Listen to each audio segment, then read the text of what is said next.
Scanner भेज दीजिए, तो फिर ऑन कैसे करवाएं? टेलीग्राम पे भेजिए, उसी में लिंक के नीचे मैं भेज दूँगा आपको। कर दिया।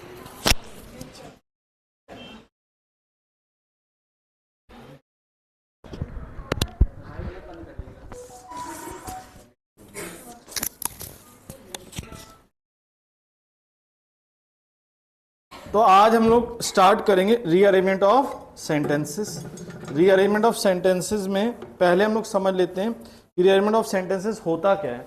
इसमें हमें सेंटेंसेस को प्रॉपर ऑर्डर में क्या करना पड़ता है, अरेंज करना पड़ता है। यानी हमें 6 to 7 सेंटेंसेस गिवन होंगे, सब जम्बल्ड फॉर्म में होंगे और सबको प्रॉपर ऑर्डर में क्या करना पड़ेगा, हमें अरेंज करना पड़ेगा। इस टॉपिक को हम कहते हैं क्या, रीअरेंजमेंट ऑफ सेंटेंसेस। समझ में आ रही बात? You will be given 5 to 6 sentences, they will be not in a proper order. जैसे एक पैराग्राफ होता है तो उसमें पहले, जैसे कोई एक स्टोरी है तो पहले उसमें इंट्रोडक्शन होगा, फिर बॉडी होगी और फिर क्या होगा, कंक्लूजन होगा। लेकिन सपोज करिए हम कंक्लूजन पहले लिख दें, इंट्रोडक्शन बीच में लिख दें और बॉडी लास्ट में प्लेस कर दें, तो क्या ये प्रॉपर ऑर्डर में होगा क्या? नहीं। तो उसी प्रकार से यहाँ जो पैराग्राफ दिया है उसमें हमने एक डिसऑर्डर कर दिया है और उसे हमें प्रॉपर ऑर्डर में क्या करना है, अरेंज करना है। समझ में आ रही है? अब देखिए रीअरेंजमेंट जो है हमारा वो 3 स्टेप में डिवाइडेड है। कितने स्टेप में डिवाइडेड है? 3। एक स्टेप है फर्स्ट सेंटेंस ढूंढना, क्या करना है हमें, फर्स्ट सेंटेंस ढूंढना है। दूसरा स्टेप है, सेकेंड स्टेप इज पेयर्स बनाने हैं, क्या करना है हमें, पेयर्स बनाने हैं। और थर्ड स्टेप है हमारा लास्ट सेंटेंस ढूंढना है हमें। मतलब पूरा रीअरेंजमेंट हमारा सही हो सकता है अगर हमने ये 3 स्टेप सही कर लिए, फर्स्ट सेंटेंस ढूंढना, पेयर्स बनाना और लास्ट। अब लेकिन कोई स्टेप बाय स्टेप प्रोसेस नहीं है। हो सकता है लास्ट सेंटेंस पहले मिल जाए, हो सकता है पेयर्स पहले बन जाए, हो सकता है फर्स्ट सेंटेंस बाद में समझ में आए। तो ये जरूरी नहीं, माइंडसेट ये नहीं लेके चलना है कि पहला सेंटेंस नहीं मिलेगा तो मैं आगे नहीं बढ़ूंगा। जो भी चीज हमें पहले मिल रही है हम उससे स्टार्ट करना शुरू कर देंगे। पेयर्स पहले बनने तो पेयर्स बना लेंगे, लास्ट सेंटेंस पहले मिल रहा है तो लास्ट सेंटेंस, फर्स्ट सेंटेंस मिल रहा है पहले तो फर्स्ट सेंटेंस। कोई डाउट इसमें? अब समझते हैं हम लोग इसमें कि फर्स्ट सेंटेंस को कैसे आइडेंटिफाई करेंगे। जनरली जो हमारा फर्स्ट सेंटेंस होगा इसमें किसी सब्जेक्ट मैटर का इंट्रोडक्शन होगा। किसका इंट्रोडक्शन होगा? सब्जेक्ट में। जैसे आप बचपन में भी देखते थे, कोई भी कहानी होती थी तो उसमें कोई विषय इंट्रोड्यूस कराया जाता था। जैसे once upon a time there lived a king called Siddharth, तो once upon a time there lived a king, तो इससे कोई ना कोई इंट्रोडक्शन किया जाएगा। अब जनरली जो इंट्रोडक्शन होगा वो नाउन का होगा। किसका होगा? नाउन का। जैसे मैं 3 सेंटेंस बोल रहा हूं, आप बताना तीनों में फर्स्ट कौन सा होगा। Inflation means increase in price of goods and services. It is of many types. Some of its types are running inflation, walking inflation, creeping inflation. तो इसमें पहला सेंटेंस क्या हो जाएगा हमारा? Inflation means increase in price of goods and services. फिर होगा it is of many times, फिर उसके हम टाइप्स के बारे में बताएंगे। तो पहले हमने इट का यूज किया कि इन्फ्लेशन का, इन्फ्लेशन तो सब्जेक्ट मैटर का इंट्रोडक्शन करा, नाउन का। फिर उसके लिए आगे हमने क्या प्रोनाउन फॉलो किया? प्रोनाउन फॉलो किया। समझ में आ रही बात? तो जनरली इंट्रोडक्शन किसका होगा? नाउन का, और बाद में क्या फॉलो करेंगे? प्रोनाउन। समझ में आ रही बात? दूसरी चीज, जनरली हमारा फर्स्ट सेंटेंस को ढूंढने के लिए हम कुछ और चीजें भी ध्यान में रख सकते हैं, वो है एलिमिनेशन मेथड। कौन सा मेथड? एलिमिनेशन। जैसे कोई स्टोरी आपने एंड से बिगिन होते हुए देखी हो, कोई स्टोरी आपने बट से बिगिन होते हुए देखी हो, नहीं। तो जैसे कंजंक्शन एंड दिया है, बट दिया है, हाउएवर दिया है, तो आप इनको कैंसिल कर दोगे कि भैया ये फर्स्ट सेंटेंस, और जैसे ही हम कैंसिल आउट कर देंगे तो ऑटोमेटिकली हम किस पे पहुंच जाएंगे? फर्स्ट पे। समझ में आ रहा है? तो कंजंक्शन के बेसिस पे, प्रोनाउंस के बेसिस पे, जैसे this, that, these, those, it, he, she, ये तो फर्स्ट होगा नहीं, तो इनको हम एलिमिनेट करके भी फर्स्ट सेंटेंस तक पहुंच जाएंगे। तीसरी चीज, जैसे हम किसी का फुल फॉर्म पहले बोलेंगे कि शॉर्ट फॉर्म। फुल फॉर्म जैसे हम बोलेंगे the reserve bank of India, और फिर उसको डिनोट करेंगे किससे? द आरबीआई से। तो ये छोटी छोटी चीजों से ऑब्जर्व करके हम किस तक पहुंच जाएंगे? फर्स्ट सेंटेंस तक। समझ में आई बात? अब एक एक्सेप्शन भी होता है कि जनरली प्रोनाउन फर्स्ट सेंटेंस नहीं होता, लेकिन फर्स्ट पर्सन प्रोनाउन या ऑटोबायोग्राफी जिसमें ऑथर अपनी कथा सुना रहा है, बोला one day I was walking on the road, तो ये हमारा फर्स्ट सेंटेंस हो सकता है। अदरवाइज जनरली हमारा ओपनिंग सेंटेंस कौन होता है, नाउन है। लेकिन केवल फर्स्ट पर्सन प्रोनाउन, कौन सा, फर्स्ट पर्सन, जिसमें वो अपनी आत्म बीती यानी ऑटोबायोग्राफी सुना रहा है, तो उसमें हमारा first sentence first person pronoun से शुरू हो जाएगा। कोई डाउट इसमें देन? अब ये तो हो गया थ्योरी। अब आते हैं मेन प्रैक्टिस के ऊपर कि कैसे पहचाने फर्स्ट सेंटेंस। तो मैंने यहाँ 3 सेंटेंस दिए आपको, ए बी सी, तीनों में बताइए फर्स्ट कौन सा होगा। आपको कुछ नहीं करना, you just need to recognise, read all these 3 statements and tell me which is the first sentence.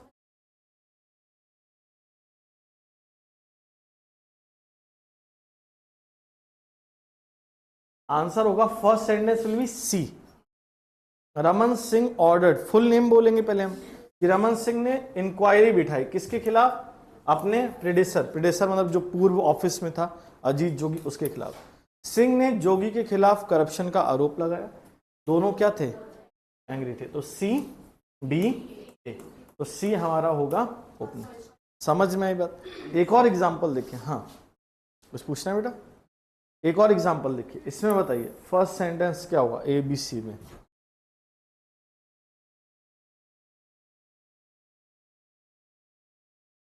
क्या होगा फर्स्ट ए, भाई इट से तो होगा नहीं, यहां इट दिया है तो बी और सी को तुमने क्या कर दिया, एलिमिनेट। तो स्ट्रेटोस्फेयर नाउन दिया है, तो यही हमारा कौन सा होगा फर्स्ट। स्ट्रेटोस्फेयर क्या होता है, लेयर्स होता है एटमॉस्फेयर का। फिर बताएंगे अपर पोर्शन होता है, फिर इसकी बाउंड्री बताएंगे, यानी इसका सीक्वेंस क्या हुआ ए बी सी। कोई डाउट इसमें था? अब हमको फर्स्ट स्टेप समझ में आ गया, क्या ढूंढना, फर्स्ट सेंटेंस। अब सेकंड स्टेप क्या है, पेयर्स बनाना। अब पेयर्स जैसे मान लो हमको 6 सेंटेंस दिए, ए बी सी डी और F, A B C D E F. अब मान लो हमें समझ में आ गया एफ है कौन सा, स्टार्टिंग सेंटेंस। फिर हमें समझ में आया कि एफ का जो पेयर है वो किसके साथ है, ए के साथ है। तो एफ और ए अगर पेयर हैं तो साथ साथ आएंगे। फिर हमें समझ में आया बी और सी का पेयर है। फिर हमें समझ में आया ईडी का पेयर है और डी लास्ट है। तो हमारा रीअरेंजमेंट बहुत आसानी से सॉल्व हो गया। एफ फर्स्ट हो गया तो ए क्या हो गया, सेकेंड। बी डी अगर लास्ट है तो और ई इसके साथ आना चाहिए पेयरिंग में, तो ई सेकेंड लास्ट हो गया और डी लास्ट हो गया, ई डी। और फिर बी सी कहाँ गए, बीच में। इसीलिए हमें सेकेंड क्रूशियल स्टेप जो है वो क्या है हमारा, पेयर्स बनाना। समझ में आ रही बात? अब पेयर्स बनाने के लिए क्या करेंगे, पेयर्स बनाने के 2-3 तरीके। पहला तरीका है नाउन और प्रोनाउन का। कैसा तरीका, नाउन और प्रोनाउन। जैसे हम बोलेंगे Rohan is a nice person, he does his work sincerely. तो यहाँ पर हमारे लिए प्रोनाउन ही और नाउन रोहन, इन दोनों का क्या हो जाएगा, पेयर। तो ही को देख के, शी को देख के कि ये किसके लिए यूज किया गया है, जिस भी नाउन के लिए यूज किया उसके साथ उसका क्या कर देंगे, पेयरिंग। जैसे it is expensive, I bought a chair, I bought a chair, it is expensive. तो चेयर के लिए क्या आ जाएगा, इट। तो जब भी हमको दिखे he she it they this that these those who whom which, तो हमारे तुरंत माइंड में आना चाहिए किसके लिए कहा गया, कौन से नाउन के लिए। और जिस नाउन के लिए कहा गया उसके साथ क्या कर देंगे, उसकी पेयरिंग। समझ में आई बात, बोलो यस और नो। जैसे दिस इश्यू इज इंपॉर्टेंट, तो आपके मन में तुरंत ही आना चाहिए विच इश्यू। तो ऊपर कोई ना कोई इश्यू बताया होगा, जो इश्यू बताया होगा उसके साथ उसका पेयरिंग हो जाएगा। फिर हम आर्टिकल्स का पेयर कर सकते हैं। जैसे there was a king, the king had 2 sons, तो अ किंग और फिर क्या बोलेंगे हम, द किंग, अ और द। समझ में आ रही बात? तो नाउन प्रोनाउन की पेयरिंग कर दी, किसकी पेयरिंग कर दी, आर्टिकल्स की। तीसरा कॉमन लिंकिंग वर्ड। ऐसे कुछ वर्ड्स हमें ढूंढने हैं जो दोनों सेंटेंस में कॉमन हो और दोनों को क्या करने वाले हो, लिंक करने। कॉमन से काम नहीं चलेगा, कॉमन के साथ साथ क्या होना चाहिए, लिंक। जैसे a boy was standing near a door, the door was opened by him, तो इसमें कॉमन वर्ड क्या हो जाएगा, डोर। दोनों में आ रहा है तो दोनों सेंटेंस एक दूसरे के क्या बन जाएंगे, पेयर बन जाएंगे। समझ में आ रही बात? तो यहाँ पर हमें पेयरिंग करते वक्त ये 3 चीजों का हम लोग यूज कर सकते हैं, या तो नाउन प्रोनाउन, या तो आर्टिकल, या कौन से वर्ड्स, कॉमन लिंकिंग वर्ड्स। समझ में आ रही है बात, बोलो यस और नो।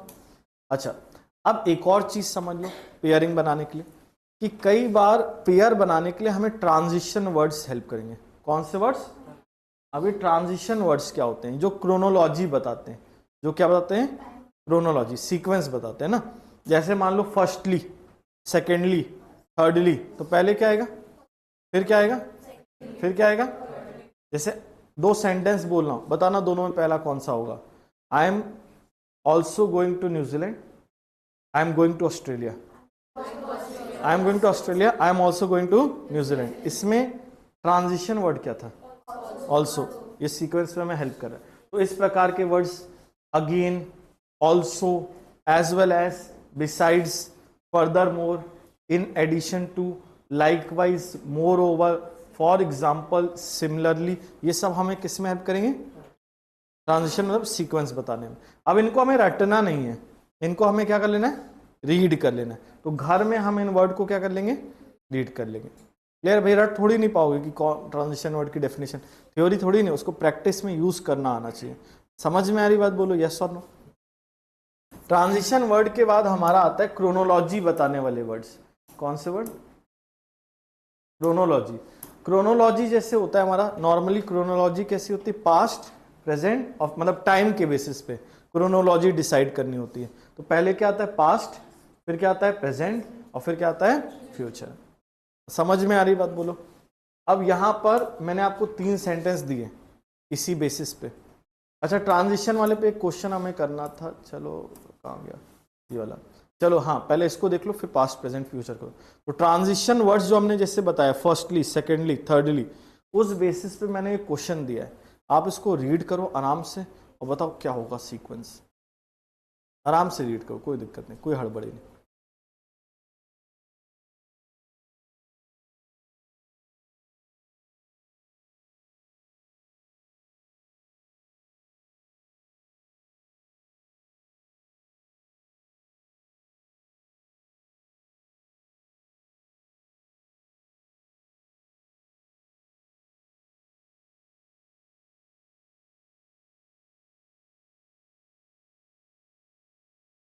BCA ऑल्सो से शुरू होगा, इट्स से शुरू होगा, क्या होगा?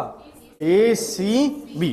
कैसे होगा? देखो भैया, पहले आपका आएगा इन ऑर्डर टू टेक, मतलब ये हमारा एक तरीके से फर्स्टली के सेंस में काम करेगा कि अगर आपको फुल एडवांटेज लेनी है ऑनगोइंग सिटी सेल की, तो आपके पास क्या होना चाहिए? Credit card. सेकेंडली आपके पास क्या होना चाहिए? व्हीकल होना चाहिए। और it would also be nice to have friends to accompany you. तो आंसर हो जाएगा ACB। समझ में आई बात? क्वेश्चन इतना इजी नहीं आएंगे, लेकिन यहां समझाने के लिए मैंने बताया कि कैसे आप transition word, secondly, also, firstly, इनका यूज करके क्या बना लोगे? सीक्वेंस या पेयर्स। समझ में आ रही बात? बोलो यस और नो। अब हम लोग ने जो चीज पढ़ी थी, टाइम, टाइम के बेसिस पे सीक्वेंस बना सकते हैं, जैसे पास्ट, प्रेजेंट और फ्यूचर। उस बेसिस पे ये क्वेश्चन है, देखें क्या हो जाएगा? BCA। कैसे पता चल गया? पहले past is during the stone age. In stone age में इंसान कहां रहता था? गुफाओं में। During the stone age man lived in caves. Presently हम कहां रहते हैं? कॉन्क्रीट जंगल्स, मतलब पक्के मकानों में। और फ्यूचर में हम कहां जाएंगे भैया? मार्स में जाएंगे। तो मार्स में हम लोग रह सकते हैं। तो BCA, पहले पास्ट, फिर प्रेजेंट और फिर क्या? फ्यूचर। तो इस तरीके से हमने पेयर्स बनाए। अब एक और तरीके से पेयर बनाते हैं, वो है कॉज और इफेक्ट। क्या हमारा? कॉज और इफेक्ट। कॉज मतलब रीजन, इफेक्ट मतलब रिजल्ट। तो हम पहले किसी चीज का रीजन बताएंगे और फिर उसका क्या बताएंगे? रिजल्ट। अपोजिट भी हो सकता है, it depends on the conjunction. किसके ऊपर डिपेंड करता है? कंजंक्शन। जैसे हम बिकॉज यूज कर रहे हैं, कि एज अ रिजल्ट यूज कर रहे हैं, कि देयरफॉर यूज कर रहे हैं, तो इसके ऊपर भी डिपेंड करता है कि पहले कौन आएगा। जैसे मैं 2 एग्जांपल दे रहा हूं, उसमें आप लोग बताइएगा कि क्या होगा sequence. She did not come yesterday because she was ill. AB, she did not come yesterday result, और क्योंकि बिकॉज को मिडिल में प्रेफरेंस देते हैं, तो इसलिए बिकॉज वाला रीजन वाला पार्ट कब आएगा? बाद में। अब 2 सेंटेंस और बोलना हूं, बताना इसमें क्या होगा। As a result he failed, और दूसरा he did not study, BA, he did not as a result he failed. भाई एज अ रिजल्ट से क्या होगा, रिजल्ट बाद में आ जाएगा और रीजन क्या हो जाएगा पहले। तो also depends on the conjunction that you are using, कौन सा कंजंक्शन यूज कर रहे हो, बिकॉज कि एज कि देयरफॉर, इन पर भी निर्भर करता है। तो जनरल वैसे होता है रीजन रिजल्ट, लेकिन also depends on the conjunction, पहले रीजन फिर उसका रिजल्ट, लेकिन कंजंक्शन पर भी निर्भर है। कोई डाउट इसमें देन? तो इस बेसिस पे मैंने 3 सेंटेंस लिखे, बताओ इसमें पहला क्या होगा, मतलब पूरा सीक्वेंस क्या होगा।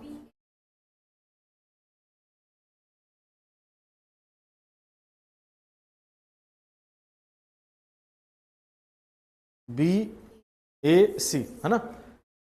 सचिन और तेंदुलकर और विनोद कांबली कैसे दोस्त हैं, अच्छे दोस्त हैं। सचिन एक महान बल्लेबाज, कामली का नाम किससे जुड़ा रहता है, और स्कैम्स से नाम जुड़ा होने का रिजल्ट क्या है, ये कॉज हो गया, इसका रिजल्ट क्या है, उनके रिलेशनशिप में क्या है, स्ट्रेन, तनाव है। तो इसलिए यहां पर क्या होगा, BAC। पहले हमने बताया रीजन, क्या रीजन है, स्कैम से नाम जुड़ा रहता है, उसका रिजल्ट क्या होता है कि उनकी दोस्ती में तनाव है। कोई डाउट इसमें देन? समझ में आई बात? अब हम लोग आते हैं नेक्स्ट थिंग पे, वो है obvious conclusion.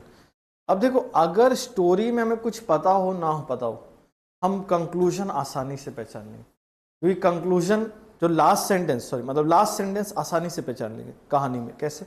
Last sentence conclusion बताएगा। क्या बताएगा? कंक्लूजन। जैसे कोई भी ऐसे था, हमने बताया था, इंट्रोडक्शन होगा, बॉडी होगा, फिर क्या होगा, कंक्लूजन। तो रीअरेंजमेंट ऑफ सेंटेंसेस में लास्ट सेंटेंस में हमेशा क्या बताएंगे, कंक्लूजन। जैसे सपोज करो तुमने बाहुबली नहीं देखी, बाहुबली मूवी तुमने नहीं देखी सपोज करो, लेकिन फिर भी तुम एंडिंग बता दोगे। कैसे? मैं 3 सेंटेंस बता रहा हूँ, बताना इसमें एंडिंग क्या है और कौन सा वर्ड है जो तुम्हें एंडिंग की तरफ मतलब ले जा रहा है। छोटा बाहुबली पर्वत चढ़कर आया, वहां पर उसको अपनी दिशा मिली, है ना। फिर मैंने बोला तीसरा सेंटेंस, छोटे बाहुबली ने भल्लाल देव से लड़ाई करी, अंत में भल्लाल देव मारा गया। अब लास्ट सेंटेंस क्या होगा, अंत में भल्लाल देव मारा गया। और इसमें इंपॉर्टेंट वर्ड क्या था, अंत में। तो इंग्लिश में जैसे अंत में, वैसे इंग्लिश में at the end, finally, consequently, therefore, hence, दस, ये सब कौन से सेंटेंस को दिखाएंगे, लास्ट। ये चीख चीख के कहेंगे हम लोग कौन से सेंटेंस है भैया, लास्ट। समझ में आ रही बात, क्लियर हो रहा है? अब जैसे मान लो 3 सेंटेंस दिए हैं, B, C और D, ये D वाला है, देयरफॉर वाला, ठीक है। अब बताओ इसमें लास्ट क्या होगा, B, C और D, इसमें बताओ लास्ट कौन सा होगा। इतना क्यों सोचना पड़ रहा है, D होगा। क्यों भैया, देयरफॉर, देयरफॉर से पता चल रहा है क्या होगा, लास्ट। वैसे सीक्वेंस होता तो कैसा होता,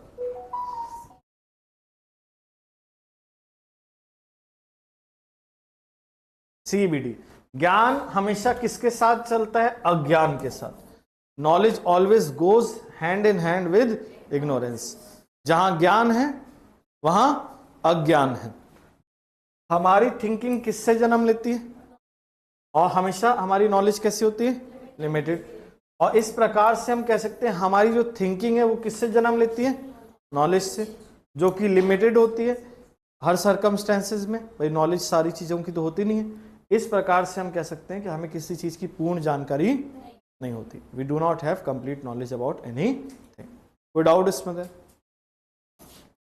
अब इसमें लास्ट चीज समझ लो, लास्ट क्या होता है, कुछ पेयर कंजंक्शंस हैं और कुछ ऐसे कंजंक्शंस हैं जो ट्विस्ट ले आएंगे कहानी में। क्या लाएंगे कहानी में, ट्विस्ट।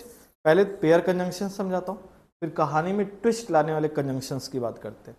जैसे आइदर है तो आइदर का पेयरिंग किसके साथ होगा, नाइदर है तो नाइदर के साथ, नॉट ओनली है तो बट ऑल्सो, आइदर और, neither nor, not only but also. तो जब भी पेयरिंग करेंगे, मान लो कोई सेंटेंस आइदर से लिखा है और कोई सेंटेंस और से लिखा है, तो दोनों का क्या हो जाएगा, कोई सेंटेंस नाइदर से लिखा है, कोई सेंटेंस नॉर से लिखा है, तो दोनों का क्या हो जाएगा, पेयर। समझ में आ रही बात? अब ये तो हो गए पेयर कंजंक्शंस की बात। दूसरा है कहानी में ट्विस्ट लाने वाले वर्ड्स, जैसे बट, हाउएवर, येट। खैर येट का पेयरिंग वैसे ऑल्दो और दो के साथ भी होता है, याद रखना ये चीज भी। अब ये क्या करेंगे, कहानी में क्या ले आएंगे, ट्विस्ट। बट और हाउएवर कैसे लाएंगे ट्विस्ट, जैसे मान लो हम कोई सेंटेंस पॉजिटिव में बोल रहे हैं बट के पहले, तो बट के बाद हम लोग क्या बोलेंगे, बट के बाद नेगेटिव में। जैसे हमने बोला Facebook is a good app, Facebook is a good social app, we can easily connect with each other, but. अब जैसे बट बोला तो क्या बोलेंगे आगे, नेगेटिव, कि time wasting and distraction are its biggest demerits. तो यहां पर जैसे हमने बट किया तो कहानी में क्या आ गया, ट्विस्ट। तो पॉजिटिव से या नेगेटिव से पॉजिटिव। समझ, ऐसे ही कौन काम करता है, हाउएवर। जैसे हम बोलेंगे कि the farm policy was good, it would have increase the income of farmers, however. अब जैसे हाउएवर बोला तो कहानी क्या होगा, चेंज। अब पॉजिटिव नेगेटिव, नेगेटिव, क्योंकि पहले पॉजिटिव बोले। तो ये जैसे ही बट, अब तुम्हारे को क्या करना है, तुमको जैसे ही बट दिखे, हाउएवर दिखे, तो तुम्हारे मन में तुरंत ही आना चाहिए कि ये किसको विरोधाभास दिखा रहा है, किसका कॉन्ट्रडिक्शन दिखा रहा है, कौन से सेंटेंस में कॉन्ट्रास्ट ला रहा है। समझ रहे हो बात को। तो जैसे ही तुम्हें बट और हाउएवर दिखेगा तो तुम तुरंत ही कॉपी में चाहे माइंड में मार्क कर लोगे कि ये किस सेंटेंस को कॉन्ट्रडिक्ट कर रहा है। तो उससे पेयरिंग बनाने में तुम्हें क्या हो जाएगा, हेल्प। समझ में आ रही बात। अब इसी बेसिस पे मैंने तुम्हें एक रीअरेंजमेंट दिया ABCD, तुम बताओ, आराम से रीड करो, इसमें सीक्वेंस क्या होगा। देखो फर्स्ट सेंटेंस तो तुम एलिमिनेट कर दोगे, दो ऑप्शन तो नहीं होंगे तुम्हारे, कौन कौन से, येट और कौन सा, दिस इज बिकॉज, है ना। अब बाकी तुम पढ़ के बताओ फिर।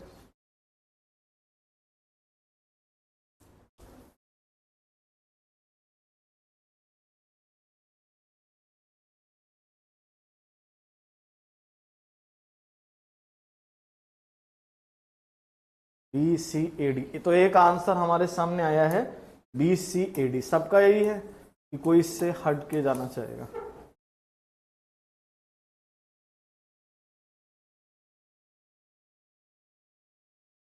CDBA, कोई इससे हट के जाना चाहेगा।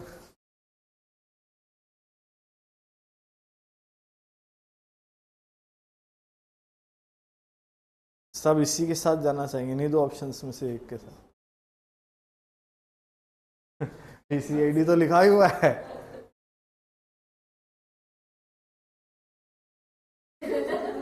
चलो अब तीसरा ऑप्शन मैं दे देता हूं, जो आंसर है CADB, ये होगा। C एक पेयर कैसे बनेगा, केबल नेट कनेक्शंस कैसे होते हैं, महंगे। फिर भी केबल गाइस मार्केट का 2/3 क्या करते हैं, कंट्रोल। तो C और A का तो डेफिनेट पेयर है भैया, ठीक है। तो C और A तो साथ में आएगा। फिर लेकिन भाई इतना महंगे हैं, कंट्रोल करें तो कैसे कंट्रोल करें भाई, क्यों भाई, इतना महंगे होने के बावजूद भी उनका दबदबा है। अब इसके पीछे रीजन बताएंगे। This is because there is a growing demand for high speed internet access. ये बहुत ज़्यादा डिमांड है हाई स्पीड इंटरनेट एक्सेस की। समझ में आ रही बात। Telephone firms are now cutting down. अब यहाँ पर कोई देयरफॉर सो दिया नहीं है, लेकिन ये कंक्लूजन है। टेलीफोन फर्म्स भी अब अपने प्राइसेस को क्या कर रहे हैं, कट कर रहे हैं, कम कर रहे हैं, ताकि वो भी compete कर सके और ग्रैब कर सकें अपना इंटरनेट शेयर, मतलब क्या है, मार्केट में अपना शेयर हासिल कर सके। समझ में आ रही बात। तो केबल नेट गैस का दबदबा है। क्यों दबदबा है, क्योंकि महंगे होने के बावजूद भी दबदबा है, क्योंकि बहुत हाई स्पीड इंटरनेट एक्सेस की डिमांड है। इसको देखा देखी टेलीफोन फर्म्स भी क्या कर रहे हैं, अपने प्राइसेस को क्या कर रहे हैं, कट कर रहे हैं, ताकि वो भी मार्केट शेयर को क्या कर सके, ग्रैब कर सके। समझ में आई बात, क्लियर हुआ, बोलो। तो अब इसका लास्ट ट्रिक वही है जो सबका होता है, प्रैक्टिस मेक्स द मैन, और perfect practice makes the man more perfect. तो हम लोग अब क्वेश्चंस की क्या करेंगे, प्रैक्टिस। तो पहला क्वेश्चन हम देखेंगे, बहुत इजी है। ये इसके ऑप्शंस हैं 16 to 20, और बाकी आपको ABCD सेंटेंस को पढ़ के अपनी कॉपी में अरेंजमेंट करना है, ठीक है।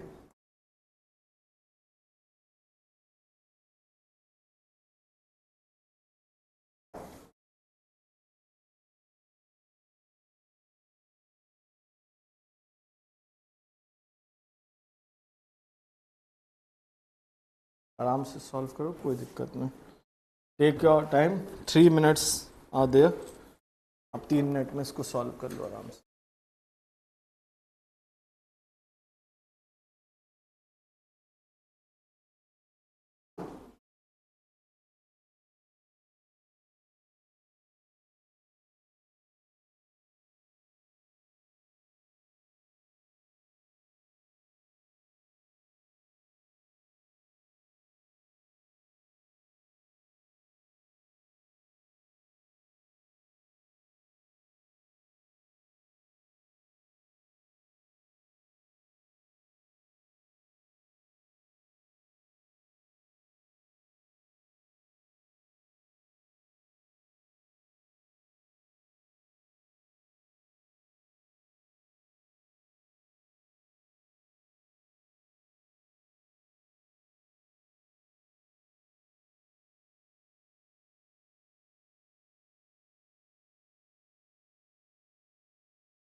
अब इसमें हमारा पहला सेंटेंस होगा डी। अब मेरे ख्याल से डी को पहचानने में किसी को दिक्कत नहीं गया होगा कि डी पहला क्यों है। देखो, दिस कंटिन्यूअस इंटरवेंशन, पहले तो क्या कंटिन्यूअस इंटरवेंशन है। दिस इन्फ्लुएंस नहीं, फाइनली से तो एक चीज पता चल गई है, लास्ट होगा। अब behaviour based safety programme, full form दिया, इंट्रोडक्शन हो रहा है, सब्जेक्ट मैटर का कि बिहेवियर बेस्ड सेफ्टी एक प्रोग्राम है जो एम करता है, क्या एम करता है, increasing safety during road freight transport by positively influencing the behaviour of drivers. अब मैंने इन दोनों वर्ड को अंडरलाइन क्यों किया, क्योंकि ये इन्फ्लुएंसिंग और बिहेवियर ऑफ ड्राइवर्स हमें हेल्प करेंगे किस चीज में, पेयर बनाने में। तो डी हमें समझ में आ गया, पहला है, सी हमारा क्या है, लास्ट है।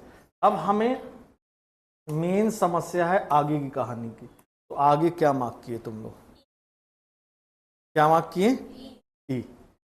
अब कई लोग मेरे ख्याल से मार्क कर दिए होंगे डी बी ई ए सी, यस और नो, नहीं सबका सही था, वी ई बी ए सी, सबका यही आंसर है, डी बी ए सी। चलो वेरी गुड।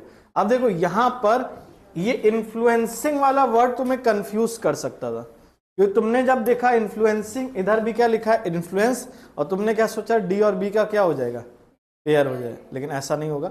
यहां पहले हम बोलेंगे कि this is based, this is based मतलब विच इज बेस्ड, बीबीएस किस चीज पर आधारित है, कि जो बिहेवियर ऑफ ड्राइवर्स है, तो यहां बिहेवियर ऑफ ड्राइवर्स होगा कॉमन लिंकिंग वर्ड, ना कि इन्फ्लुएंसिंग।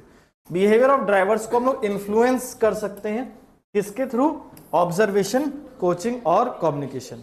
और यहां पर भी आ रहा है इन्फ्लुएंस, और इस इन्फ्लुएंस से पेयर होगा बी वाला इन्फ्लुएंस। समझ में आ रही है कि पहले बोलेंगे बीबीएस इस चीज पे आधारित है कि कैसे इन्फ्लुएंस कर सकते हैं, और फिर हम बताएंगे ये इन्फ्लुएंस एक तरफा नहीं होना चाहिए, बल्कि कैसा होना चाहिए, कंटिन्यूअस एफर्ट होना चाहिए हर ट्रांसपोर्ट कंपनी के द्वारा। अब लेकिन इस कंटिन्यूअस एफर्ट से भी हमें एक वर्ड मिल रहा है जो पेयरिंग में हेल्प करेगा। कंटिन्यूअस एफर्ट को ही हमने क्या बोला है, कंटिन्यूअस इंटरवेंशन। इस लगातार दखल से ये एक्सपेक्ट किया जा रहा है कि बिहेवियर प्रोग्राम, बीबीएस प्रोग्राम न केवल सेफ्टी परफॉर्मेंस बढ़ाएगा, बट साथ ही साथ क्या डालेगा, पॉजिटिव इफेक्ट किसके ऊपर, फ्यूल रिलेटेड, मतलब कंजम्पशन ऑफ बाकी रिलेटेड कॉस्ट पे। और finally in the long run it will be, अब कंक्लूड करेंगे फाइनली से कि आखिरकार ये हमारे लिए क्या होगा, टोटल कॉस्ट इफेक्टिवनेस लाएगा सारी ट्रांसपोर्ट कंपनीज के लिए। कोई डाउट इसमें देन? तो इसलिए आंसर हुआ डी ई बी ए सी। सबका करेक्ट बन गया, चलो वेरी गुड। अब आते हैं हम लोग नेक्स्ट क्वेश्चन पे।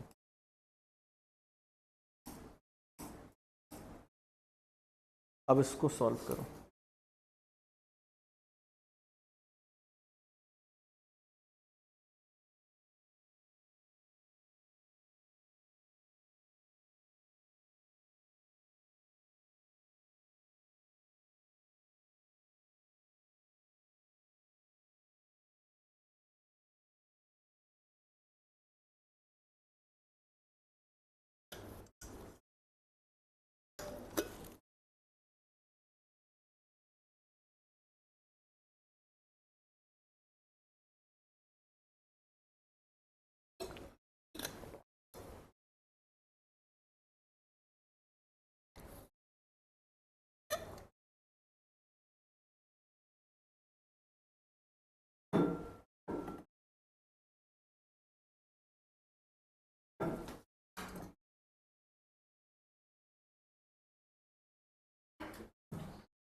डन सबका?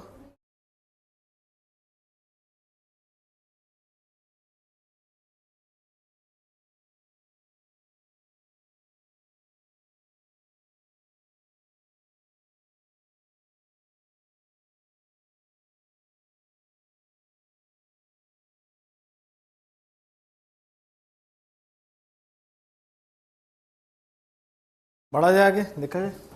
अच्छा अब देखते हैं यहां पर हमारा, तो पहले सीक्वेंस बताएं कि पहले साथ साथ एक्सप्लेन करें? सीक्वेंस बताया जाए पहले। चलो देखो, पहला यहां पर हमारा था ई, फिर हमारा आएगा बी, फिर आएगा हमारा एफ, फिर आएगा हमारा सी, फिर आएगा हमारा डी, और फिर A. E B F C D A. कितनों का पूरा करेक्ट बन गया? हाथ उठाओ। एक। बाकी सब कहाँ गड़बड़ हुआ? यहाँ गड़बड़ हुआ है ना, इधर गड़बड़ हुआ ना। अब बाकी ई बी एफ तक तो सही चला होगा है ना, या ई तो पहचाना होगा करेक्ट। चलो अब साथ साथ देखते हैं, इसको समझते हैं। आप देखो पूरा, जैसे मान लो रीअरेंजमेंट है और मेरे को कुछ नहीं आ रहा रीअरेंजमेंट में, मैं ऐसा स्टूडेंट हूँ जिसको कुछ समझ नहीं आ रहा, तो मैं क्या करूंगा, सिंपल सी चीज है, रीडिंग करना शुरू करूंगा। पहले कोई चीज नहीं परेशान होना, बस रीडिंग करना शुरू करना है, और रीडिंग करते हुए बस ऑब्जर्वेशन पावर थोड़ा सा करना है, ऑब्जर्व करना है चीजों को। जैसे building of these structures requires a lot of fuel to be burn which emits a large amount of carbon dioxide in the atmosphere. इन स्ट्रक्चर्स को बनाने से बहुत ज्यादा फ्यूल बर्न होता है, जिसकी वजह से बहुत ज्यादा कार्बन डाइऑक्साइड रिलीज होता है, किसमें? एटमॉस्फेयर में। अब यहां पर हमारे लिए इंपॉर्टेंट वर्ड क्या है? These structures. और दीज स्ट्रक्चर से एक चीज और समझ में आ गई कि ये हमारा ओपनिंग तो नहीं होगा। अब ये दीज स्ट्रक्चर्स किसके लिए बोला गया? स्ट्रक्चर्स का मतलब क्या होता है? इमारतें। क्या होता है? इमारतें। तो ये इमारतें या स्ट्रक्चर्स कहीं और पे भी दिया है क्या? बिल्डिंग्स और कहीं पर भी दिया है, तो उससे क्या बन जाएगा हमारा? पेयर। समझ में आ रही बात? अब रीड करते हैं आगे। The major source of carbon dioxide is power plants. जो मुख्य सोर्स है कार्बन डाइऑक्साइड का, वो क्या है? Power plants. तो इसमें इंपॉर्टेंट वर्ड क्या है हमारे लिए? ये पावर प्लांट्स और कहीं पर भी दिया था, आगे पढ़ेंगे तो शायद मिलेगा, देखते हैं। Another 20% of carbon dioxide emitted in the atmosphere comes from burning of gasoline in the engines of vehicles. अब यहां पर इंपॉर्टेंट वर्ड है another 20%। अब ये बताओ, पहले मेजर सोर्स की बात होगी कि पहले another 20%?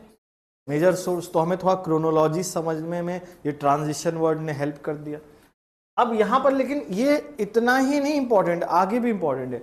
ये कार्बन डाइऑक्साइड एटमॉस्फेयर में एमिट होता है, किससे एमिट होता है?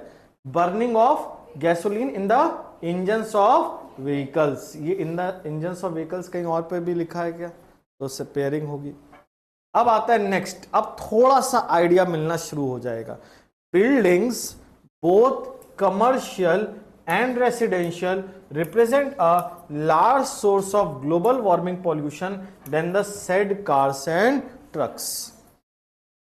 अब ये बिल्डिंग्स कहीं और पर भी दिया है क्या? फर्स्ट में तो झट से हमारा पेयर बन गया किसका? डी और ए का। कि बिल्डिंग को बनाने में बहुत ज्यादा क्या खर्च होता है?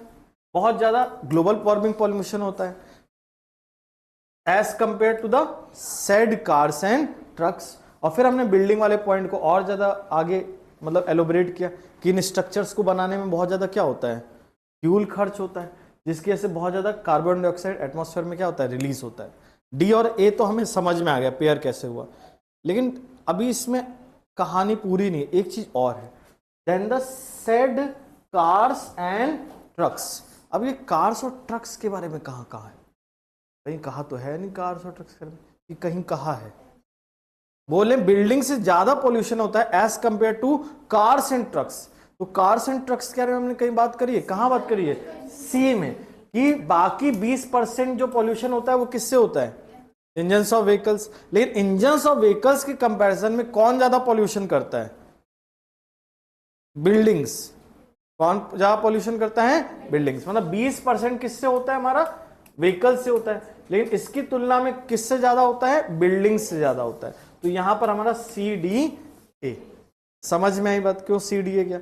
अब कईयों का मैथ्स की वजह से गड़बड़ हो गया हो कईयों ने सोचा होगा मैथ्स मतलब मेजर सोर्स मतलब 50%, फिर होगा 30% बिल्डिंग, और फिर होगा 20% हमारा क्या व्हीकल्स। लेकिन जरूरी नहीं कि मैथ्स ऐसे चले 50 30 20, मैथ्स ऐसे भी तो चल सकती है 50 20 और 30। यस और नो भाई, 20 के कंपैरिजन में बिल्डिंग ज्यादा, 30% मान लो एग्जांपल के थ्रू। अब आता है next, major cause of global warming.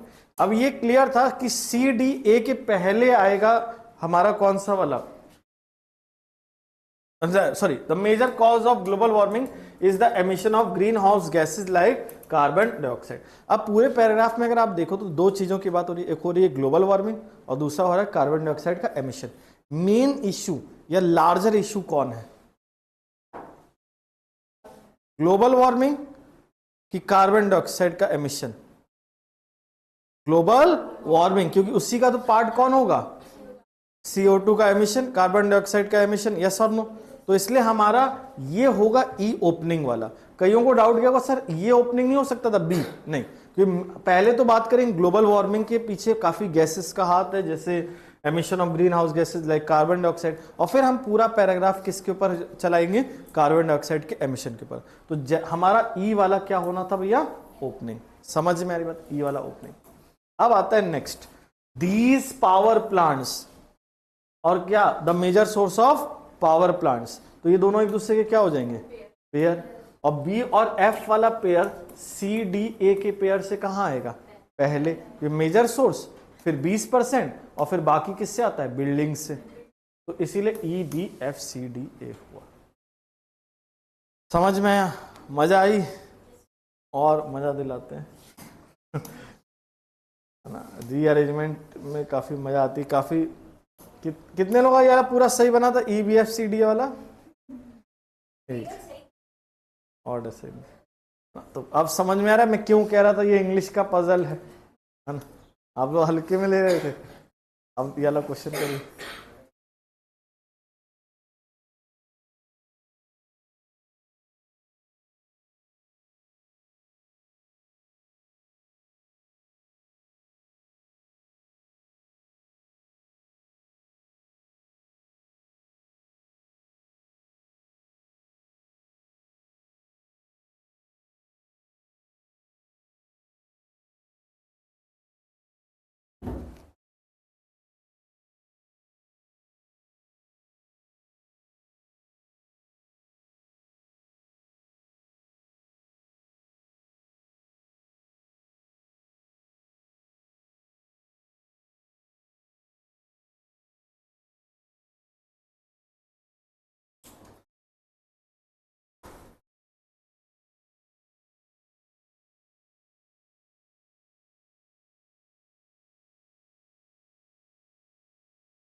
एक सेकेंड रुकिए।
कर लिएगा सब।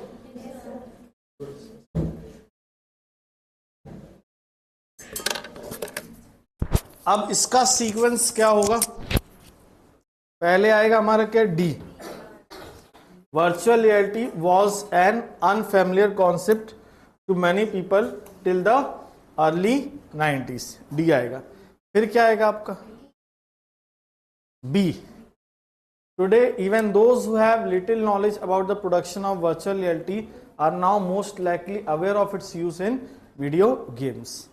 फिर आएगा क्या, however, many people may not be aware of the numerous other areas where it has been applied.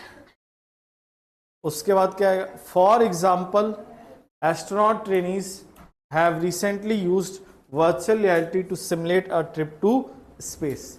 Similarly, medical students have substituted a cadaver for a fiberglass mold of a body and headset when training to perform surgery.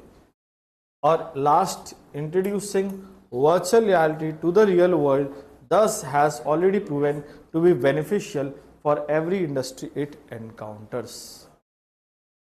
अब इसमें तो वैसे शादी movie का dog याद आ रहा है, हिला डाला ना गाना। तो कितनों का ये पूरा सही हुआ? पहले हाथ उठाओ, DBAFC। एक बाकी 50-50 वाला मामला गलत है। अब देखो यहां पर भी हम लोग समझते हैं कि क्या क्या मिस्टेक हुई, क्या क्या गलतियां हुई। पहली गलती तो शायद आपने इंट्रोड्यूसिंग वर्ड को देख के कर दिया होगा। आपने इंट्रोड्यूसिंग वर्ड देखा और आपने सोचा यही है हमारा कौन सा सेंटेंस, फर्स्ट, यस और नो। लेकिन इसमें आगे क्या दिया है, 10, और 10 है तो क्या होने की संभावना है, last.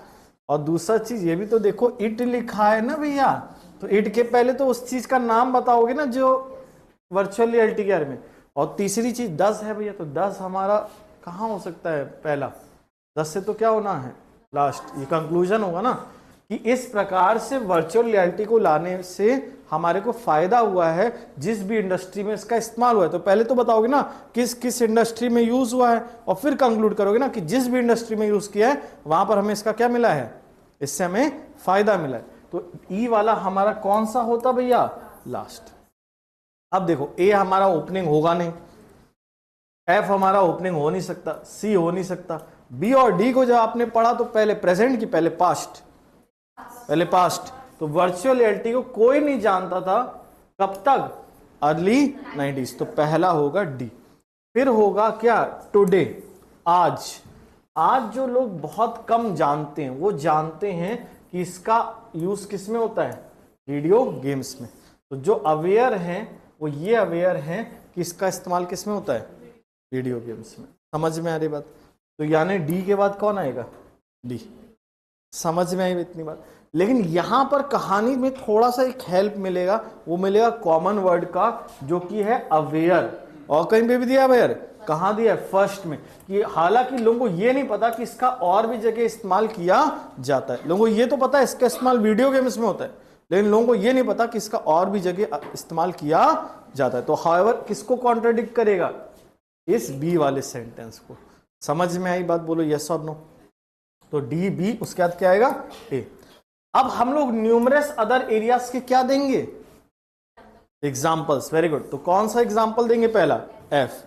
For example astronaut trainees ने इसका यूज किया है एक नकल करने के लिए। किसको नकल करने के लिए? एक ट्रिप को, मतलब शो करने के लिए भाई इस तरीके से हम ट्रिप कर सकते हैं टू स्पेस एंड बैक। कोई डाउट इसमें? फिर किसने यूज किया है? सिमिलरली। तो फॉर एग्जाम्पल वाला एग्जाम्पल पहले कि सिमिलरली? फॉर एग्जाम्पल फिर सिमिलरली। वैसे ही मेडिकल स्टूडेंट ने भी एक कैडेवर बनाया, एक बॉडी बनाया है for a fibre glass mould of a body and head set when training to perform surgery. इसीलिए D B A F C A. समझ में आ रही बात? कोई डाउट इसमें? देन क्लियर हुआ? और मजा चाहिए? अब मजा नहीं, अब सजा लग रहा है? आंसर गलत होता है यार, सजा लग रहा है कि मजा आ रहा है?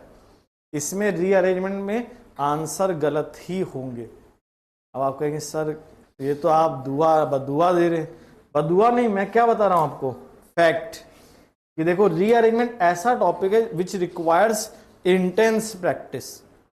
जैसे पैसेज फिर भी एक बार क्या है, सही होने के चांस हो सकते हैं। रीअरेंजमेंट में एक लुढ़का और सब लुढ़क जाते हैं, पूरा पूरा गड़बड़ हो जाता है। इसीलिए मैं आपको प्रैक्टिस करा रहा हूं, और इसके लिए भी हम लोग अभी डिस्कशन भी करेंगे कि क्या और कर सकते हैं आपके इंग्लिश को इम्प्रूवमेंट करने के लिए। लेकिन आपको अपने एंड पे क्या करना है? प्रैक्टिस करनी है, और लगभग 2 रीअरेंजमेंट एवरी वीक आपको सॉल्व करने। अगर आप 2 रीअरेंजमेंट सॉल्व करोगे, महीने में कितने हो जाएंगे? 8। 6 मंथ्स में हो जाएंगे लगभग 50। जब आप 50 रीअरेंजमेंट करोगे तब जाके रीअरेंजमेंट के टॉपिक पे थोड़ा सा आपका क्या आएगा? कमांड आएगा। जस्ट लाइक पजल है, जितना पजल करते हो उतना ज्यादा क्या होता है? इंप्रूवमेंट। वैसे ही आपको अगर रीअरेंजमेंट में इंप्रूवमेंट लाना है तो 6 मंथ्स के अंदर लगभग कितने रीअरेंजमेंट सॉल्व कर लेने हैं? 50। क्लियर है? मैं भी देखूंगा कि कुछ पॉसिबिलिटी हो पाए तो मैं भी कराऊंगा आपको, है ना? लेकिन आपको लगभग 50 तो करने पड़ेंगे। अच्छा, दूसरी चीज और, मान लो कई बच्चे कहेंगे 50 करने के बाद नेगेटिव भी आता है एक माइंड में ना, कि सर फिर भी नहीं बन रहा है, भाई 50 कर लिए फिर भी गलत हो जा रहा है, तो क्या करोगे? एग्जाम में स्किप। क्यों? अब देखो exam is not all about doing all the questions, it is about getting the answer correct और एक्यूरेट। आपका नंबर किस पे डिपेंडेंट है? आपकी एक्यूरेसी पे। नंबर ऑफ अटेम्प्ट ज्यादा से कुछ नहीं होगा, नंबर ऑफ करेक्ट क्वेश्चन से क्या होगा? तो अगर मान लो आपका रीअरेंजमेंट टॉपिक बिल्कुल डूम्ड है, डूम्ड मतलब बिल्कुल खराब है, बिल्कुल नैया डूबी जाती है, तो आपको एग्जाम में क्या कर देना चाहिए? इसके। लेकिन ये आप कंक्लूजन पे कब पहुंचोगे? After doing how many rearrangement? 50। Clear है? तो इसीलिए आपको यू हैव टू डू 50। तो इसी बेसिस पे ये वाला रीअरेंजमेंट हम लोग करेंगे। इसको स्टार्ट कर दीजिए। रीड करिए तो बेटर। कई बार क्या होता है कि ट्रिक भी तभी काम करेगी अगर आपको समझ में आए। कुछ पैराग्राफ डिफिकल्ट होते हैं, कुछ तो ईजी होते हैं, तो वहां ट्रिक फटाफट काम कर जाती है, लेकिन कुछ में आपको प्रॉपर रीडिंग रिक्वायर्ड है। समझ रहे हैं बात को? इसको रीड करके आराम से सॉल्व करिए। और एक और चीज है, मान लीजिए कई बार होता है कि आपका फर्स्ट और लास्ट हमेशा सही हो जाता है, तो आप एग्जाम में बस क्या करिए? फर्स्ट और लास्ट, और बाकी क्या कर दीजिए? इसके कर दीजिए। ठीक है? तो इसको सॉल्व करिए, फिर इसको डिस्कस करते हैं।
हाँ मुझसे डन नहीं ज्यादा समझ नहीं आ रहा बिल्कुल हवा नहीं लग रही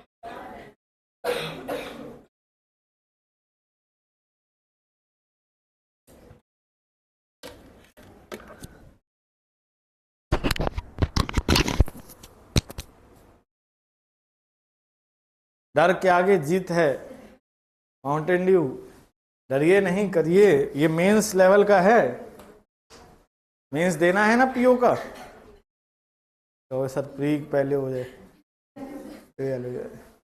मान लो प्री में आ जाए ऐसे तो तो कब तक छोड़ के आओगे लड़ो योद्धा है ना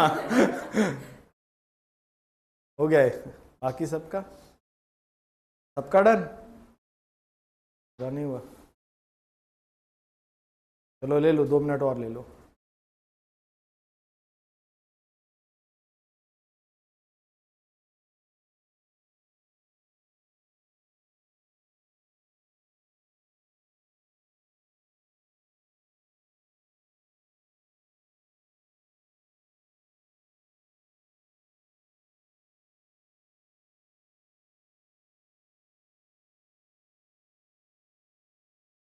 डिस्कस किया जाए यस हरी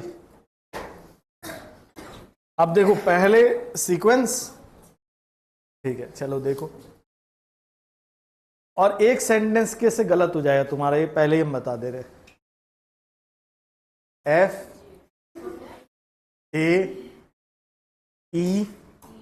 FAEBCD कितना पूरा करेक्ट बन गया बताओ पहला सही है पूरा बन गया दो सही एफ की वजह से ना एफ की वजह से इसीलिए मन में आ भी रहा होगा ना वर्दा है ना तो अब डिस्कस करते हैं इसको है ना तो काफी मजेदार क्वेश्चन काफी डिफिकल्ट क्वेश्चन था मतलब इस तरह का क्वेश्चन मतलब आपको बहुत मेहनत करेंगे तब आएगा लेकिन फिर भी अच्छी बात है आप लोगों ने बहुत अच्छा ट्राई किया वेल ट्राइड ठीक है तो चलिए स्टार्ट करते हैं डिस्कस करते हैं if China is the world's factory. India has become the world's outsourcing center, keeping in line with this image.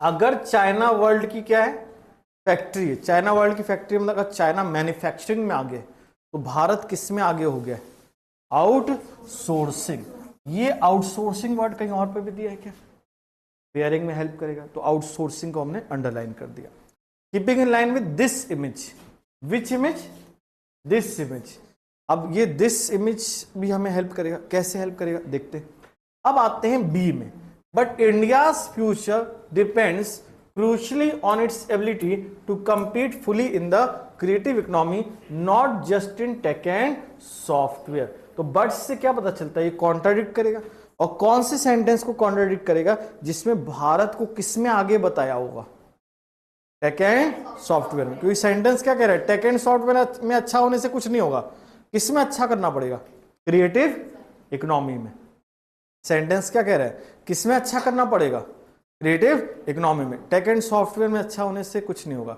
तो इससे क्या पता चल रहा है भारत किसमें अच्छा है और वो सेंटेंस जिसमें भारत की तारीफ करी होगी टेक एंड सॉफ्टवेयर में ये उस सेंटेंस को क्या कर देगा कॉन्ट्राडिक्ट कर देगा समझ में आ रही बात और ये डेफिनेशन दी है किसकी क्रिएटिव इकोनॉमी की कि इनमें अच्छा करना पड़ेगा design entrepreneurship arts culture entertainment knowledge based professions of medicine finance and law कोई डाउट इसमें while its creative assets outstrip those of other emerging competitors whose creative assets किसके creative assets बाकी देशों को पीछे छोड़ते हैं इंडिया के अब कई लोगों ने इसमें गलती कर दी इंडिया और चाइना का कंपैरिजन समझ के ये पूरा रीअरेंजमेंट सॉल्व कर दिया तो वो गड़बड़ हो जाएगा तो कैंसिल भैया तो इट्स क्रिएटिव एसेट्स आउटस्ट्रिप तो इंडिया के क्रिएटिव एसेट्स बाकी देशों को पीछे छोड़ते हैं बट इंडिया को क्या करना पड़ेगा इंडिया मस्ट एड्रेस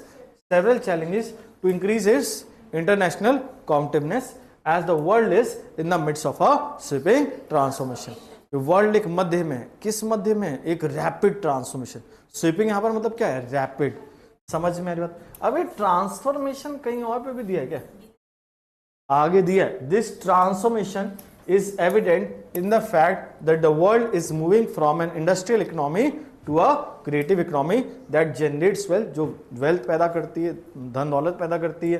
कैसे? हार्नेस करके, हार्नेस मतलब सपोर्ट करके intellectual labour, intangible goods and human creative capabilities. तो सी के साथ किसका पेयरिंग? डी का। ये तो श्योर हमें समझ में आ गया। अब कहानी और साफ होगी। Its software industry is the world second largest. Whose software industry? India. Its tech outsourcing account, किसके आउटसोर्सिंग अकाउंट? इंडिया। और ये आउटसोर्सिंग वर्ड कहीं और पे भी दिया है क्या? कहां दिया है? ए में। तो ए का पेयर किसके साथ? ई के साथ। बोला इंडिया आउटसोर्सिंग में आगे हो गया है। किस बेसिस पे कह रहे हो भैया? आप more than half of 300 billion dollar global industry का कंट्रीब्यूट करते हैं। समझ में आ रही बात? और बी सेंटेंस इस ए ई के पेयर को क्या करेगा? कॉन्ट्राडिक्ट करेगा कि टेक एंड सॉफ्टवेयर में अच्छा होने से कुछ नहीं होगा, किस में अच्छा होना पड़ेगा? Creative economy. समझ में आ रही बात? तो ए में किस में तारीफ करी भारत की? आउटसोर्सिंग और टेक्नोलॉजी सॉफ्टवेयर पे। और बी वाला इसको क्या करेगा? समझ में आई बात? अब सी डी का पेयर ए बी के पहले नहीं आ सकता भैया, क्योंकि तो पहले तो बोलोगे टेक एंड सॉफ्टवेयर में अच्छा है, लेकिन अच्छा होना पड़ेगा क्रिएटिव इकोनॉमी में। क्यों अच्छा होना पड़ेगा? क्योंकि वर्ल्ड भी किसकी तरफ बढ़ चुका है भैया? Creative economy. तो सी डी का पेयर ए बी के पहले नहीं हो सकता। अब दिक्कत आई किसमें? एफ। इसने पूरा खराब कर दिया दिया ने। और इसका मीनिंग समझते हैं। If the meeting of world leaders at Davos, Davos वाला डेवोस नहीं है, एट डेवोस एक जगह है, is any indication India is rapidly becoming an economic rock star. यानी भारत की क्या बन रही है? रॉक स्टार की क्या बन रही है? भारत की रॉक स्टार की image, this image, which image? Rock star. किस बेसिस पे रॉक स्टार बन गया? क्योंकि किस में आगे हो गया? टेक्नोलॉजी और सॉफ्टवेयर में। ये अब तारीफ कर रहे हैं और फिर अब क्या बोलेंगे? बेइज्जती। क्रिएटिव इकोनॉमी में अच्छा होना पड़ेगा। अब देखो एफ को तुम अगर मिडिल में रख देते तो ये गलत हो जाता, क्योंकि भाई सी बी कॉन्ट्राडिक्ट कर रहा है ए के पेयर को, एफ तुमने मिडिल में प्लेस कर दिया तो ऐसा तो होगा नहीं, पहले तारीफ फिर बेइज्जती फिर तारीफ, ये तो होगा नहीं। एफ लास्ट में भी नहीं जाता भैया, क्योंकि ये तो ओपनिंग होता कि एक रॉक स्टार की इमेज बन गई। किस बेसिस पे बन गई है? टेक्नोलॉजी और सॉफ्टवेयर के बेसिस पे। लेकिन इसमें अच्छा होने से कुछ नहीं होगा। किसमें अच्छा होना पड़ेगा? क्रिएटिव इकोनॉमी में, क्योंकि वर्ल्ड क्रिएटिव इकोनॉमी की तरफ मूव फॉरवर्ड कर रहा है। इसीलिए हुआ F A E B C D. समझ में आया? बोलो यस और नो। मजा आया? और मजा चाहिए? नहीं, अब सजा से अब थक गए हो। एक लास्ट कर लो।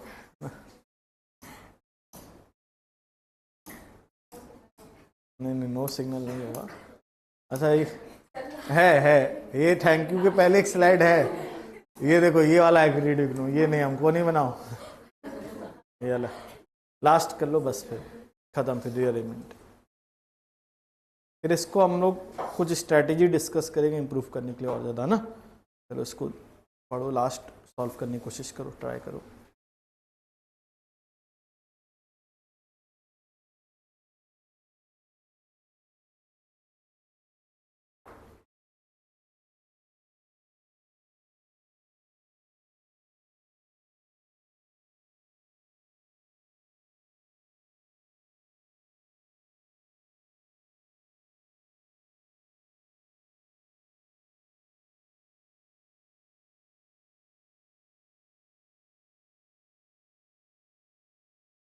सभी दर्शकों को गुड मॉर्निंग।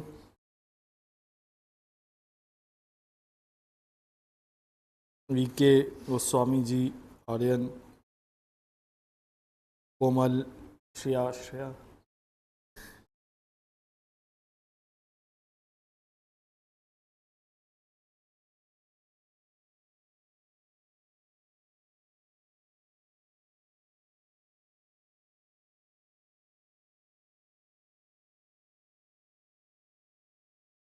डेविल।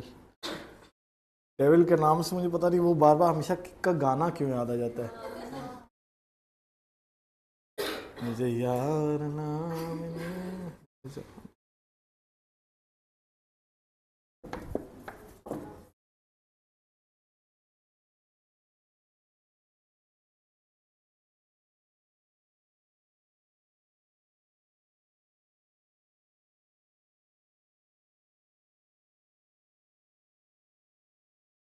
ये इजी है, टफ लग रहा है लेकिन इजी है ये।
डन सबका, डिस्कस किया जाए some more time, let us discuss.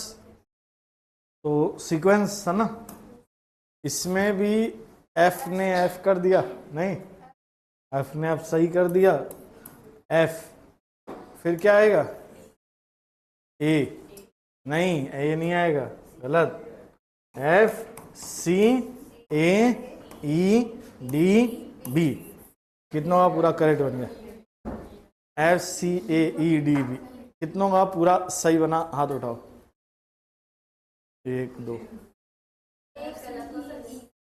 एक गलत हुआ, बाकी पूरा सही हुआ। चलो अब डिस्कस करें इसको, देखते हैं। अब देखो लास्ट क्वेश्चन है तो बहुत ध्यान से सुनना। The group desire to enhance the learning experience in school with an interactive digital medium that could be used within and outside the classroom. The group desired, अब ये किस ग्रुप की बात करें तो ग्रुप वर्ड कहीं और पे भी दिया है क्या, तो पेयरिंग बन जाएगी, और ये डिजायर्ड वर्ड भी और कहीं पे दिया है तो क्या बन जाएगी हमारी पेयरिंग में। तो यहाँ पर ए सेंटेंस में, अब जैसे नॉर्मली अगर हम लोग रीअरेंजमेंट को इंप्रूव करना चाहते हैं तो हम एक चीज और कर सकते हैं। वैसे तो हमारा पेपर कैसा है, ऑनलाइन, ऑफलाइन नहीं है, लेकिन कुछ रीअरेंजमेंट्स हम ऑफलाइन ट्राई कर सकते हैं। ऑफलाइन ट्राई कर सकते हैं, पेन पेंसिल लेके, और वर्ड्स को क्या कर सकते हैं, अंडरलाइन कर सकते हैं, मार्क कर सकते हैं कि जो हमारा, एक सेकंड,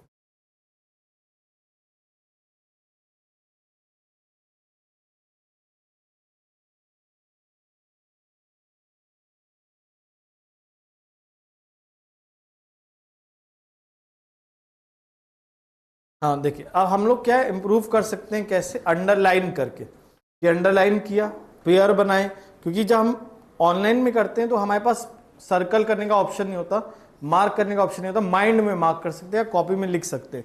तो जितना हम ऑफलाइन भी अगर हम 5-10 रीअरेंजमेंट करेंगे तो वो हमें हेल्प करेगा किसमें, मतलब क्या इंप्रूव होने में, किसमें, रीअरेंजमेंट में। समझ में आ रही बात, बोलो यस और नो। तो अब यहाँ पर ग्रुप डिजायर्ड, अब आते B sentence, then the teacher can act on the downloaded data.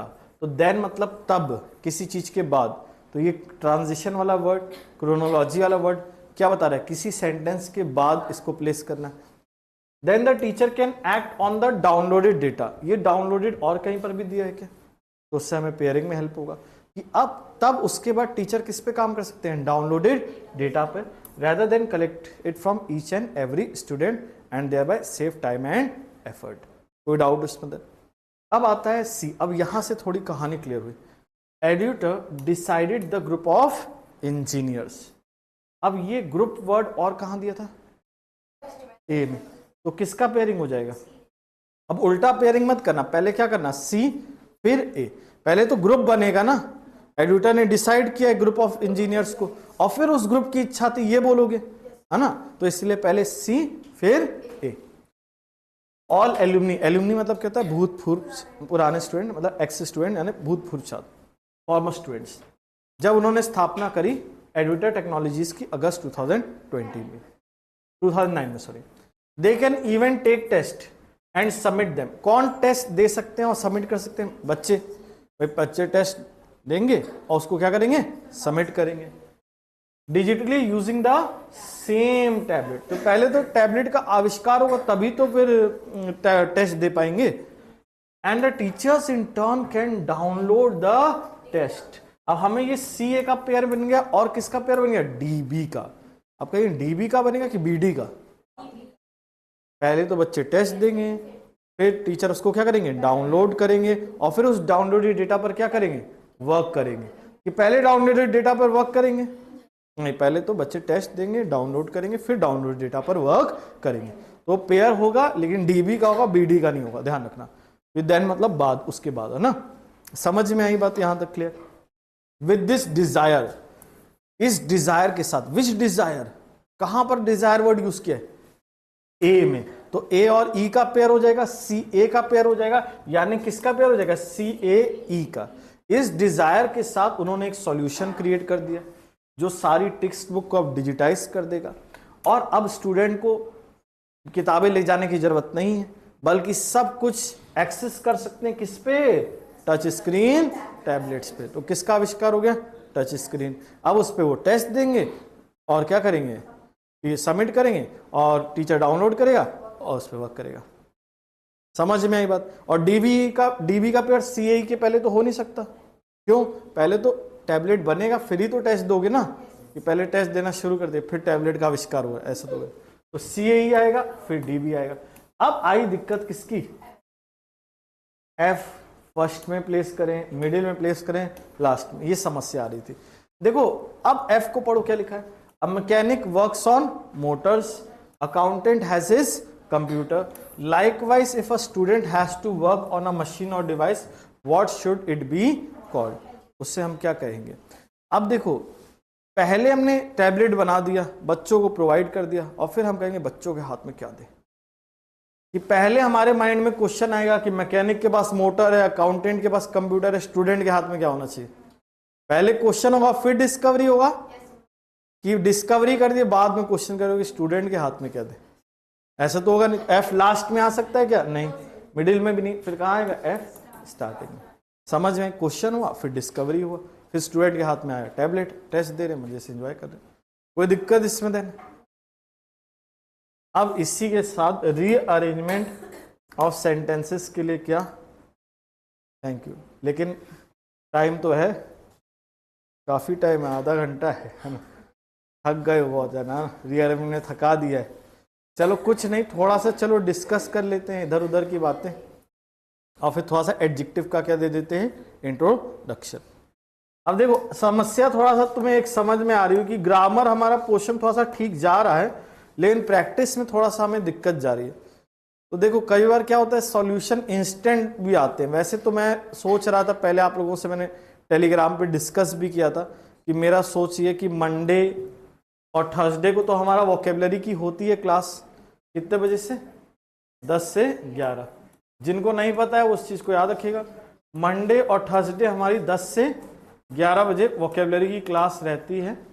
इसको आप अटेंड जरूर करिए, इससे आपकी वोकेबलरी क्या होगी? इम्प्रूव। भैया कोई अलग से पैसा नहीं देना है, फ्री ऑफ कॉस्ट है, देना चाहते हो तो हम मना नहीं करेंगे। क्लियर? तो ये क्लासेस जरूर करनी है, क्योंकि इससे आपकी क्या इम्प्रूव होगी? वोकैब इम्प्रूव होगी। ठीक है, 10 से 11 ये रेगुलर रहती है। क्लियर? रेगुलर मतलब मंडे और थर्सडे। अब बाकी हमारे रिमेनिंग डेज रह गए कौन से? Tuesday, Wednesday, Friday, Saturday. पहले मैं सोचा था कि थोड़ा सा आपको घर में परेशान किया जाए और इसको हम 9:45 पे ऑनलाइन करें रात में, लेकिन अभी समय मेरे पास भी निकल नहीं पा रहा है, और मुझे रियलाइज हो रहा है कि भाई देखो कई बार क्या होता है, आप चीज़ें करना चाहते हो लेकिन घर पहुंचते हैं तो और भी समस्याएं सामने आ जाती हैं, है ना, तो इसलिए फिर ये पॉसिबल नहीं हो पा रहा है। तो मेरे माइंड में एक सॉल्यूशन आया है, अगर तुम रेगुलर आओ, क्लास बेहतरीन ढंग से अटेंड करो, तो इस सॉल्यूशन को इम्प्लीमेंट करें। सॉल्यूशन क्या है? अब देखो 11 से 1 जैसे आपका है, तो आप नए बैच में आओगे तो उसमें स्टार्टिंग बेसिक से ही रहेगा पूरा, तो कोई दिक्कत नहीं। ये उनके लिए जो इस बैच में रेगुलर आ रहे हैं और बिल्कुल आधा सिलेबस तक पहुंच चुके हैं, उनके लिए मैंने ये सोचा, जैसे हमारी 11 से 1 की क्लास होती है, हफ्ते में 1 या 2 बार होती है, वैसे मैं कहूँगा कोशिश करें एटलीस्ट वीक में कितनी बार शेड्यूल करें, कम से कम 2 बार, ना हो पाए 2 बार तो कम से कम 1 बार। भैया जो भी चीज़ें इंप्लीमेंट करनी है वो भी तभी हो पाएगा जब क्या होगी भाई, क्लास लगी। ऐसा क्लास में गैप आ जाएगा, ब्रेक आ जाएगा तो दिक्कत हो जाएगा। तो मैंने क्या सोचा है, 11 से 12, क्योंकि हमने ग्रामर में अच्छा खासा सिलेबस कंप्लीट कर लिया है, सब्जेक्ट वर्ब हमारा हो गया है, नाउन हमारा हो गया है, प्रोनाउन हमारा हो चुका है, टेंस हो चुका है, और जब आप लोग एब्सेंट चल रहे थे, दिवाली की मौज मार रहे थे, धनतेरस के पहले नहीं आ रहे थे, तो कंडीशनल भी मैंने कराया था। कंडीशनल मैंने बोला था ऑनलाइन में देखना, नहीं देखियो कोई बात नहीं, एब्सेंट थे कोई बात नहीं, मैं लिंक भेज दूंगा, कवर कर लेना। तो टोटल ग्रामर में हमारे कितने चैप्टर हो गए? 5। अब रह गए क्या? एडजेक्टिव, एडवर्ब, प्रेपोजिशन, कंजंक्शन और आर्टिकल, यानी टोटल कितने रह गए? 5 हो चुके हैं, 5 रह चुके हैं।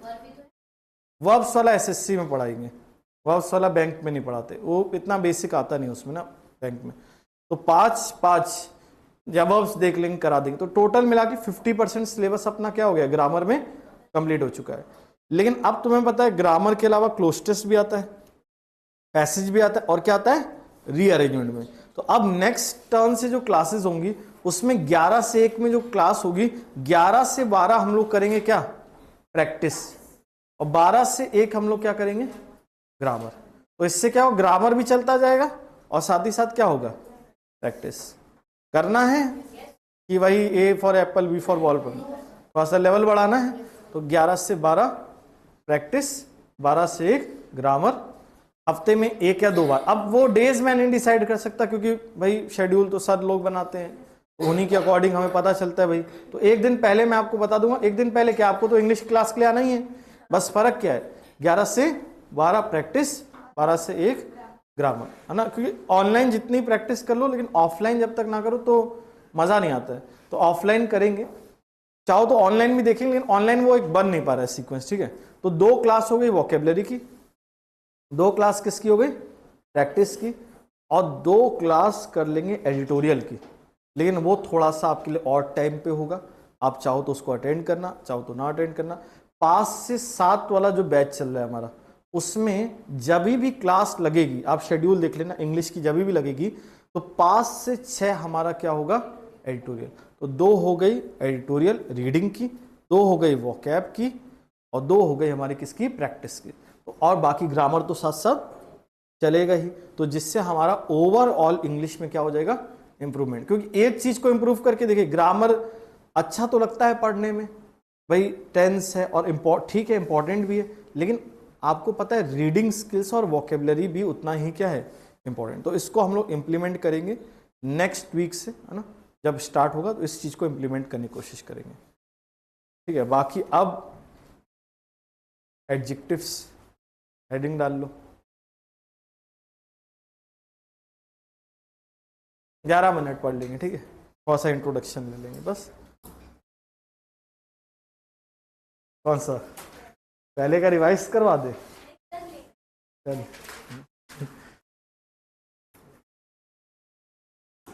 हमको भी पता है रीअरेंजमेंट ऐसा टॉपिक है, ये पढ़ने का मन खत्म कर देता है, इसीलिए मैं इसको कभी भी स्टार्टिंग में नहीं पढ़ाता, हमेशा बैच के मिड में पढ़ाता हूँ।